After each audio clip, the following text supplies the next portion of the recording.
रावण ने औरतों के बारे में 4 बातें बताई, गंदी है पर सच है। दोस्तों, क्या आप जानते हैं जब रावण अपनी अंतिम सांसें गिन रहा था तब उसने औरतों के बारे में ऐसी 4 चीजों के बारे में बताया था जो सुनने में गंदी लगती हैं पर बिल्कुल सच है। जी हाँ, जिनमें से स्त्री के जिस पहले तथ्य को उसने बताया है वो है स्त्री का लालच। रावण ने बताया कि स्त्री से ज्यादा मतलबी इस दुनिया में कोई नहीं। वे अपना मतलब निकालने के लिए किसी भी हद तक जा सकती हैं, फिर चाहे उन्हें किसी को धोखा ही क्यों न देना पड़े या फिर किसी की हत्या क्यों न करनी पड़े। ऐसे में महिलाएं अपने स्वार्थ व लालच को पूरा करने के लिए कुछ भी कर सकती हैं। आगे ये भी बताया गया है कि वे किसी भी तरह की लालच में बड़ी आसानी से फंस जाती हैं।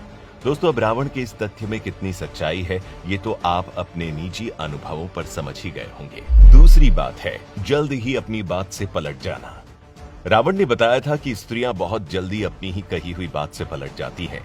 ऐसे में कभी सच भी नहीं बोलती और यही कारण है कि इन पर भरोसा जल्दी नहीं करना चाहिए और अगर करना भी हो तो काफी सोच विचार के ही भरोसा करना उचित है। ऐसी स्त्रियां इधर की बात उधर बहुत करती हैं और लोगों के बीच लड़ाई झगड़ा करवा सकती हैं, जिसके कारण कोर्ट कचहरी के चक्कर भी लगाने पड़ सकते हैं। अब अगर तीसरे तथ्य की बात करें तो वो है किसी भी बात को अपने तक ना रखना। दोस्तों, रावण ने अपने मरने से पहले ये बात भी बताई थी कि महिलाओं के पेट में कोई भी रहस्य नहीं छुप सकता, भले ही आप उनके कितने भी करीबी रिश्तेदार या सगे ही क्यों न हो। ऐसे में महिलाएं गुप्त राज को भी आग की तरह फैला देती है। इसी वजह से कभी भी किसी भी स्त्री को अपनी वो बातें नहीं बतानी चाहिए जिन बातों को सबसे छुपा कर रखना चाहिए, और अगर ऐसा किया जाए तो ये हमारे विनाश का कारण कभी भी बन सकती है। आपको बता दें कि स्त्रियों के संबंध में ये बात लोगों में भी बहुत हद तक सही मानी जाती है। आखिर और चौथी बात है किसी के भी बहकावे में आसानी से आ जाना। स्त्रियों के बारे में लंकापति रावण ने कहा है कि ये बड़ी जल्दी किसी के भी जाल में फंस जाती हैं, फिर चाहे वो एक पुरुष हो या कोई महिला है। ऐसे में महिलाएं किसी दूसरे की बातों में आकर अपने ही घर में कलेश करती है और अपने घर के सभी रिश्तों को बिगाड़ती है, जिसके बाद जाने अनजाने में वो अपने घर का सर्वनाश बड़े आसानी से कर लेती है। और जब महिलाएं गुस्से में आती है तब वो सामने वाले को कभी माफ नहीं करती, फिर चाहे उसका पति ही क्यों ना हो।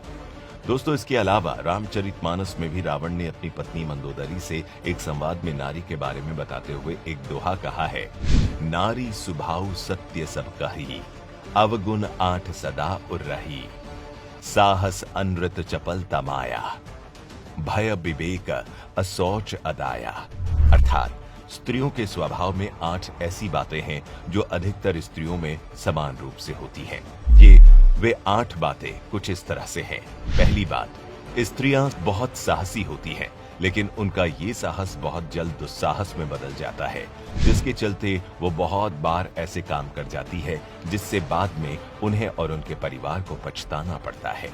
दूसरी, स्त्रियों में झूठ बोलने की प्रवृत्ति होती है, जिसके कारण उन्हें बहुत बार मुसीबतों का सामना करना पड़ता है, क्योंकि ये तो आप भी जानते हैं कि एक झूठ को छुपाने के लिए 100 झूठ बोलने पड़ते हैं, जिसके कारण वो झूठ के जाल में फंसती चली जाती हैं। तीसरी, पुरुषों के मुकाबले स्त्रियां अधिक चंचल स्वभाव की होती हैं।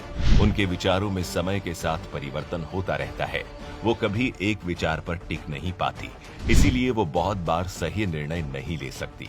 चौथी, रावण मंदोदरी से कहता है, स्त्रियां माया रचने में माहिर होती हैं।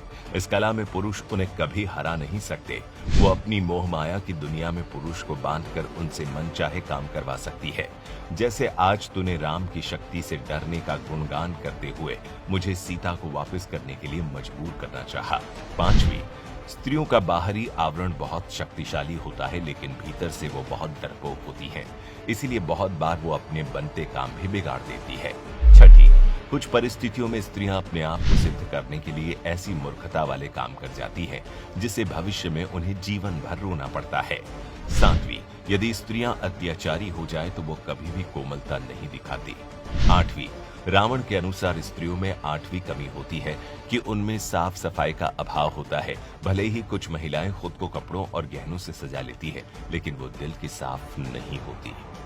दोस्तों, आप रावण की कही इन बातों में कितना विश्वास करते हो, हमें नीचे कमेंट करके जरूर बताएं।